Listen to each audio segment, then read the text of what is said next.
Hey everyone, it's Docfire. Welcome to Docfire's Down and Dirty Reviews. If you're looking for unbiased reviews on autococker parts and markers, well, you've come to the right place. Because I have to buy this stuff out of my own pocket. Anyway, enjoy the show. And if you have a good time here, do me a favor, hit that like and subscribe button. Have a good one. Hey everyone, it's Docfire, and it's time for another Docfire Down and Dirty Review. Today's review is going to be on the much anticipated Dye Hyper 3, 4, 5, 6S regulator. It's one of those. I know that Billy Wing mentions in one of his videos that's a Hyper 3 variant that is, so we'll go with that. We'll call it a Hyper 3. It is a little different on the inside. And we'll go through that. But anyway, this is the new reg from Dye that's being offered right now on the new free flow guns that are coming out. And the clutches will be coming with the Dye reg. And this is one that I just purchased from a local vendor. And got it in the mail here not so long ago. And I wanted to start doing a review. So initially it's going to be a two-part review. I'm going to kind of go over this regulator, some of the features it has. And then the next review, it's going to be a dyno on the regulator, because this is the last regulator I've been waiting for to do a dyno on, because all the regulators that I was doing dynos on are current regulators that you can currently buy today, and it's still being manufactured. And that was the whole goal of that. And we'll be able to see how this performs out of all that. But let's do some overall specs of it. Let me grab another regulator here to show you comparison in size. So let's grab CP.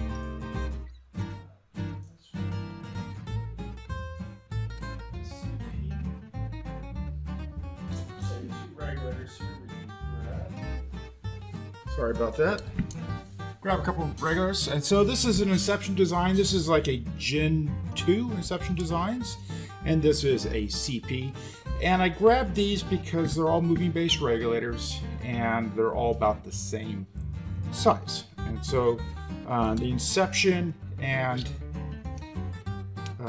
the Dye are almost, Inception is literally about a 1/16 of an inch shorter. Looks very similar on the top.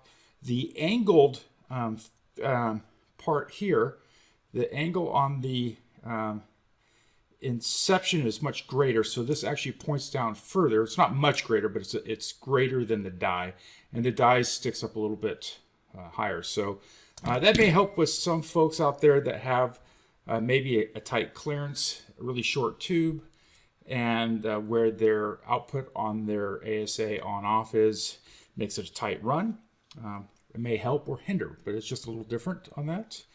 And comparative to the CP that's currently out there, and that CP I think was what was coming on. The CP is probably about, as the body goes, probably about a 1/2 inch shorter. It's a little smaller diameter on the CP with that, and obviously when the CP has the fitting on the bottom, it's much longer. It's probably another 1/2 inch longer. So when we compare it against some other common regulators that are out there, that's what we do on size. I think the diameter of this is about the same diameter as the Inception designs, which is nice. So that means it will fit most of the ASAs out there. Let me grab an ASA. That's fine. Here's a little War Games ASA, and we'll screw it on.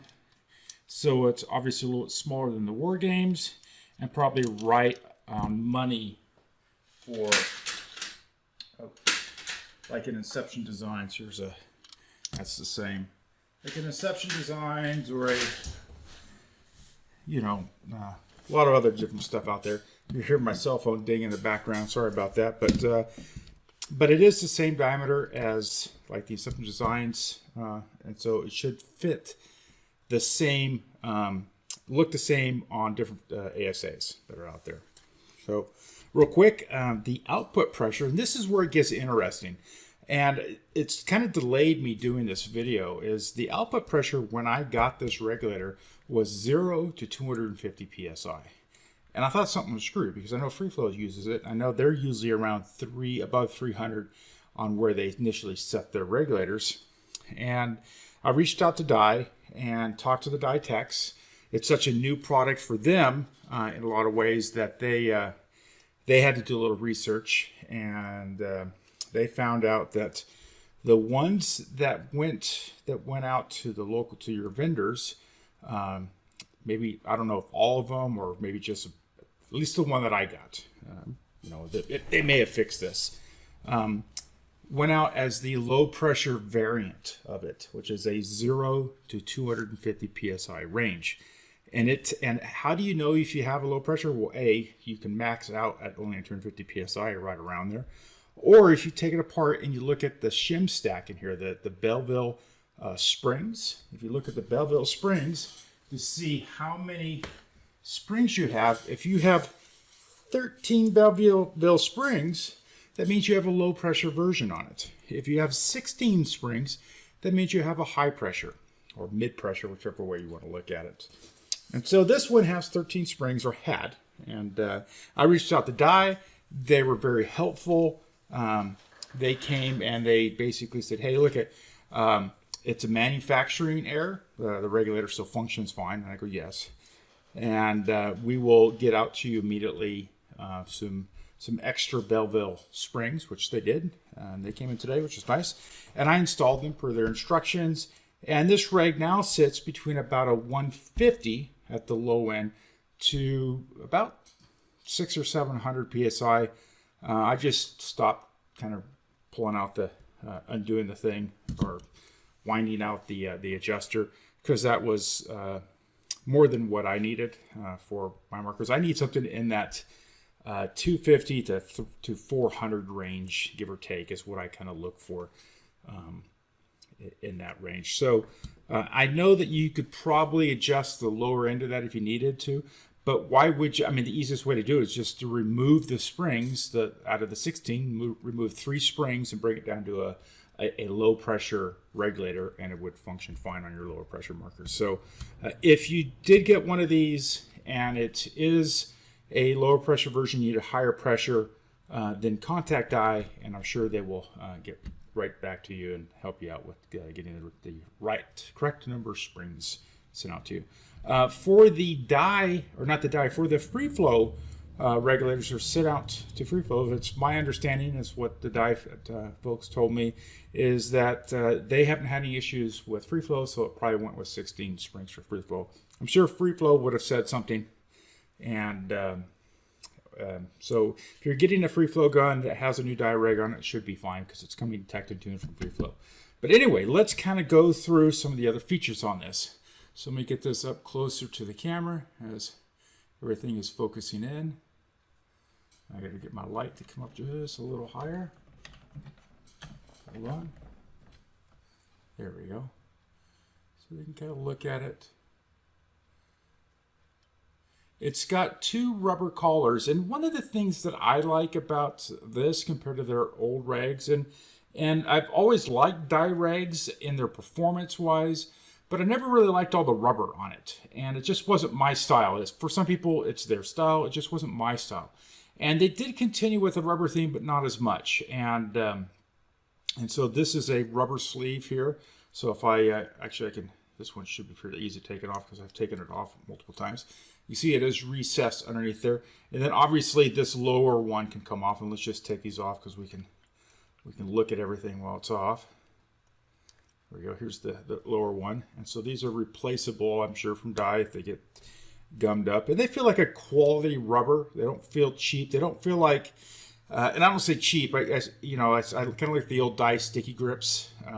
And that type of rubber wasn't cheap. It was just a sticky type of rubber. It's not like that. It's more of a smooth rubber that's got a good texture to it, or good grip, and it's nice and rubbery. So that's what that looks like. It's got the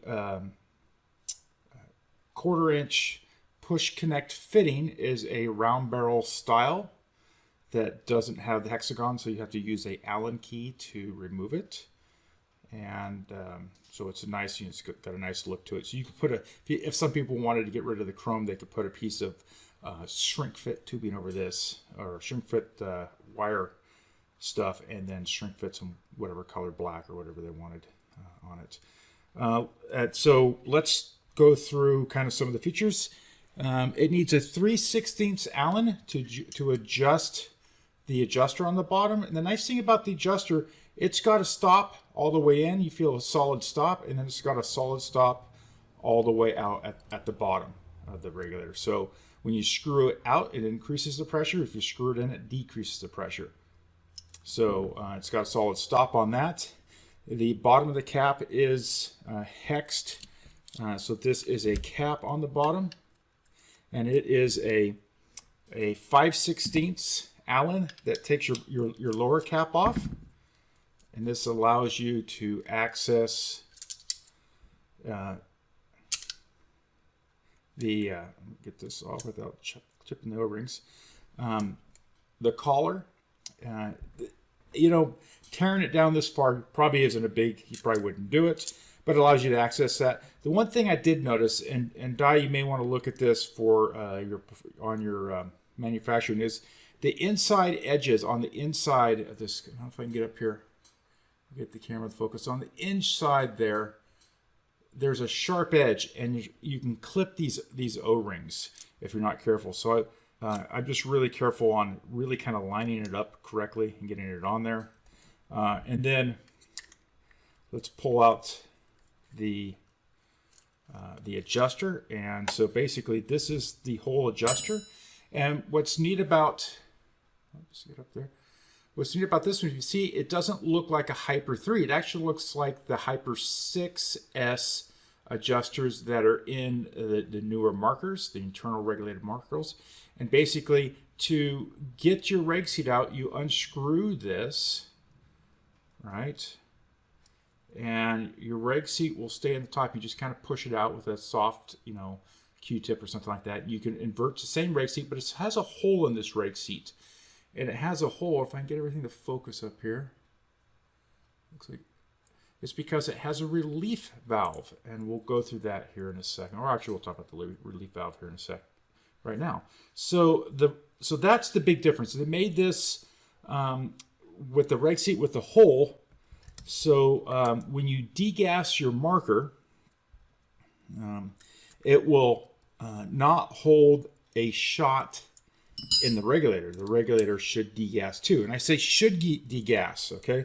Why do I say should degas? Well, if you have a, let me find one here. If you have an old ASA like this, that when you unscrew it, it doesn't have a degassing feature in the regulator, then although this will, you know, you need that degassing feature in that ASA to operate the degassing feature here. Okay, so a regulator like the CP has a degassing. Inception Designs, Easy On Off has a degassing. Planet Eclipse, Planet Eclipse Pops has a degassing feature, and there's a few more out there that are for, you know, bolt-on ASAs out there that do. If you don't have a degassing one, then we'll still leave that shot in here because the air has nowhere to go, and I'll show you here in a second when we gas this thing up. Okay. The other thing is, so I said it takes a 5/16 wrench for the bottom cap. Probably isn't really a big reason to take this off unless you're getting to your, you need to replace a reg seat or any of those O-rings down there. And then it takes a 3/8 wrench in the top cap, which is nice. So you don't have to mar up your stuff to access your piston. And I'm not going to sit here and bang the piston out, but this would probably be the most thing that you would service is you take that 3/8 wrench, unscrew it, tap this out, make sure you don't lose the organization of how the springs are in there, and then, you know, use the approved lube to lube it back up and clean it, lube it back up, and then screw everything back together. While we're doing that, let's just put parts back on here. And so, you know, it makes it kind of nice. Let's throw some other stuff back on here. Kind of the ease of putting everything back on there. There we go. So it's pretty easy to put everything back on there. So with that, let's look at what this one's set at. So I'll hit up my handy dandy. Hey, look at, I have the die, well, the modified die reg tester. And so this is a non-degassing on-off. Okay, so I'm going to gas this one up, and like I said, I don't know what the pressure. Okay, I have it closed down, so I'm at the lower end of it. Let's just bring it up to 300 psi, because that's about middle of the road, right? So we can hit this. And when I just do the gauge test, it looks like the needle jumps right back up there and stops. But, you know, we're still going to do a dyno on this. It'll be the next video. But I'm going to show you something. I'm going to turn off this guy, unscrew him all the way. He's nice and loose, as you can see there. And it didn't degas, okay? Because this needs to have that feature. So just be aware of that. It is a safety feature that Dye put in, but if your system doesn't have that, then that safety feature is pointless for your system. So I highly recommend that you do go out and buy like an Inception Designs or a CP or Planet Eclipse on-offs for that, so you have that safety feature, so you don't injure yourself or someone else without degas. And always remember to put a barrel plug in, or not a barrel plug, barrel sock. Sorry, barrel plug dates me. But all in all, so far my impressions on the Regulator, the things I like is I like the size of it. I like that it's clean. It doesn't have all that rubber housing. It's easy to take apart, and it seems like I think all the O-rings are standard O-rings. The reg seat's invertible, which most new regs they are. I think everything except the CPs invertible. But a nice reg. Things I dislike about it is I'm still not a big fan of the rubber stuff here, and I get it. Some people really like it, and I think they did a good job of kind of balancing, finding that middle of the road aspect on it. But we will set this thing up on the test bench on the next video, and I haven't decided if I'm going to run it as a 250 or a higher pressure. I may do both. My system kind of likes to run around 250, but or in that 200 range. We've watched the other videos on the dynos, so I kind of want to maybe give it its best shot at that, and we'll go from there. But that's it. If you haven't got one of these, or if you're interested in getting one, contact your local retailer and see if they have them in stock. See if they can order it for you. I think you'll be pleasantly surprised for that aspect. And it says a lot that there's another company putting these on their very expensive mech markers that are coming out. They're not very expensive, but just higher end mech markers. But there's nothing against the other brands out there, right? Put on what you like. But if you like rubber stuff, you like that, go for it. But anyway, hey, don't forget to hit that little bell button in the lower right-hand corner, and the like and subscribe, so you're notified when the next video hits. And with that, Dogfire out.